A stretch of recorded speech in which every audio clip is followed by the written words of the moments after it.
তোমাদেরকে কোনো একটা ভিডিওতে হয়তো দেখিয়েছিলাম আমাদের কিন্তু নিজস্ব একটা বাগান রয়েছে।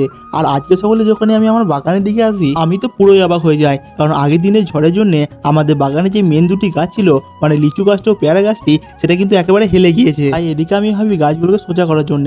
হ্যাঁ জানি গাছগুলো আমি অতটা ঠিক করে সোজা করতে পারবো না, কিন্তু ভাবলাম যতটা পারি ততটা কিন্তু চেষ্টা করা যাক, আর গাছগুলো কিছুর হলেও কিন্তু সোজা করা যাক। তাই প্রথমে পেয়ারা গাছটা যে একটা জানলার সাথে বাঁধা ছিল দড়ি দিয়ে, সেই দড়িটা কিন্তু ভালো করে খুলে দিলাম। আর তারপরে এদিকে ভাইকে আমি ঠেলতে বললাম, মানে আর কি ও আর কি নিজের শক্তিতে যতটা পারে ঠেলতে শুরু করে, আর আমি কিন্তু গাছটিকে টাইট করে বাঁধতে থাকি। আর সত্যি বলতে গাছটা এত পরিমাণ বাঁ দিকে চেপে গেছিল যে ভাইয়ের দ্বারা তো সেটাকে সোজা করাই যাচ্ছিল না, মানে ও তো পুরো ক্ষমতা লাগিয়ে দিয়েছিল কিন্তু কোনোভাবে সোজা করতে পারছিল না। তাই আমি এদিকে ঠিক করি যে গাছটিকে আমি ঠেলবো আর ভাইকে ওর দড়িটা হাতে ধরিয়ে দিই, আর আমি তো আমার সর্বোচ্চ চেষ্টা করি গাছটিকে ভালো করে ঠেলার, আর ভাইকে কিন্তু জোর জোর করে টানতে বলি। যাই হোক এদিকে কিন্তু আমি আর ভাই বেশ কিছুক্ষণ কঠোর পরিশ্রম করার ফলে মানে বলতে পারো এই গাছটিকে সোজা করতে করতে আমাদের 30 থেকে 40 মিনিট লেগে গেছিল।